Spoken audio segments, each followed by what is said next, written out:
Alhamdulillah, mari kita sama-sama tetap kita puasa pada zaman Nabi Nuh ini sebagai bentuk bersyukur. Kalau Nabi Adam sebagai bentuk untuk bertobat, Nabi Nuh untuk bersyukur.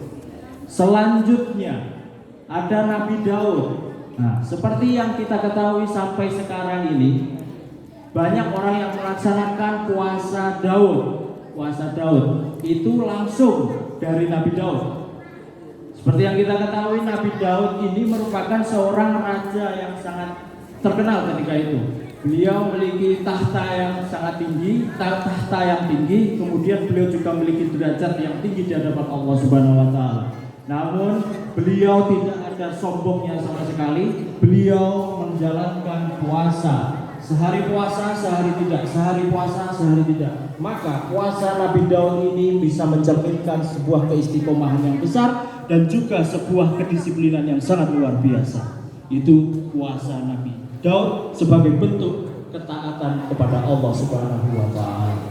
Kemudian selanjutnya pada zaman Nabi Musa alaihi salam, seperti yang kita ketahui, Nabi Musa ini mendapatkan ujian yang juga tidak kalah besar dengan nabi-nabi yang lainnya, yaitu beliau memiliki mukjizat yang bisa membelah lautan ketika dikejar-kejar oleh Fir'aun. Fir'aun dengan bala tentaranya yang keji mengejar Nabi Musa sehingga Nabi Musa terpojokkan di sudut seberang laut, jatuh mati.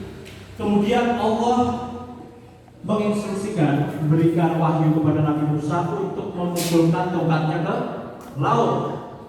Terbukalah laut tersebut sehingga Nabi Musa dengan para umatnya menyeberangi laut dengan selamat, yang kemudian diikuti oleh bala tentara.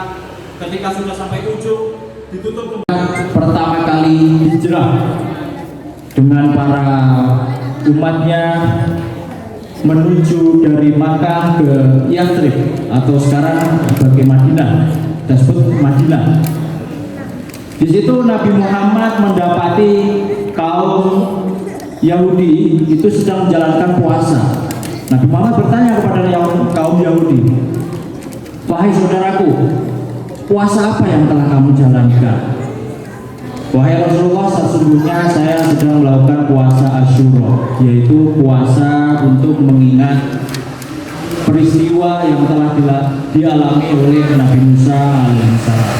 Maka dari situ Rasulullah menyuruh umat Muslim untuk menjalankan ibadah puasa Asyura. Tapi puasa Asyura wajib ini tidak berjalan begitu lama ketika itu.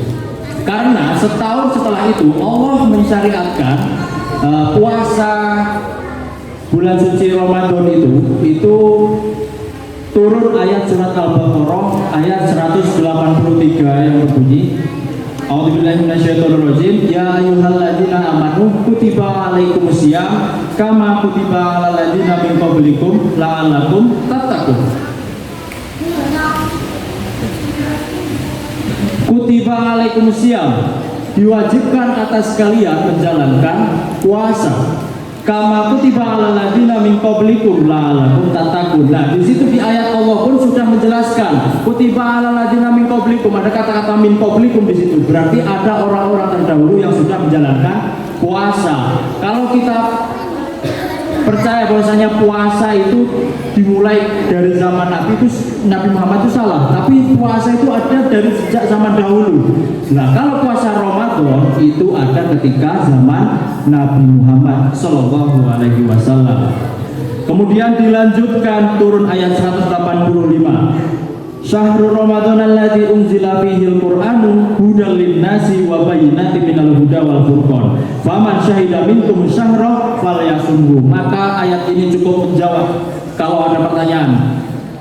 Kenapa puasa yang wajib itu harus ada di bulan Ramadan? Kenapa nggak Safar? Kenapa nggak Muharram? Kenapa nggak Zulqa'dah? Nah, ayat ini sudah menjelaskan Syahrul Ramadan alladzi anzala fihil Qur'an. Karena Al-Qur'an itu sendiri turun ketika bulan Ramadan, tepatnya di tanggal 17 kemarin kita memperingati malam nuzulul Quran. Maka Ramadan ini merupakan bulan yang sangat-sangat mulia karena di situ diturunkan ayat pertama dalam Al-Quran, dan juga Allah mensyariatkan puasa dalam satu bulan penuh. Maka itulah kenapa kita juga wajib untuk mengetahui latar belakang daripada ibadah kita, agar kita tidak hanya untuk mengikuti saja. Jangan-jangan kita puasa, menjalankan puasa itu hanya ikut-ikutan.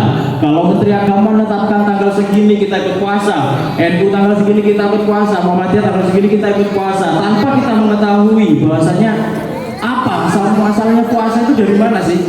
Nah, seperti itu. Sholat saja, sholat, asal muasal sholat itu dari peristiwa Isra dan Mi'raj. Hari raya menyembelih kurban itu dari kisah Nabi Ibrahim alaihissalam dan putranya Nabi Ismail alaihissalam. Nah, maka kita ketika menjalankan puasa ini alangkah baiknya kita mengetahui asal muasal disyariatannya puasa itu seperti apa. Di awal puasa, ketika Nabi Muhammad mendapatkan wahyu dari Allah untuk mensyariatkan puasa kepada seluruh umatnya, itu tidaklah hal yang mudah, karena umat muslim ketika itu kaget. Karena puasa 30 hari ini merupakan puasa yang panjang dan belum pernah dilakukan oleh umat muslim sebelumnya selama ini. Ada salah satu kisah dari kaum Ansor, yaitu Qais bin Shirmah, yang merupakan seorang tukang kebun kurma yang menjalankan ibadah puasa sehari-hari. Oh iya, perlu diketahui Bapak Ibu, dulu puasa itu dari pertama kali puasa itu buka ada di maghrib, kemudian sholat sampai maghrib, dari maghrib sampai isya kita boleh makan, boleh minum dan lain sebagainya. Kemudian setelah isya kita kembali lagi puasa. Nah, maka puasanya hampir 24 jam dulu. Maka sahabat Nabi ini, Qais bin Shirmah ini, dia ketika itu menjadi seorang tukang kebun. Dia sehari-hari menjadi tukang kebun kurma, dia kerja yang berat-berat. Kemudian ketika waktunya berbuka, beliau pulang ke rumah, mendapati di rumahnya tidak ada makanan sama sekali. Istrinya kemudian mengatakan kepada suami, mohon maaf suami, hari ini belum ada makanan untuk berbuka puasa. Maka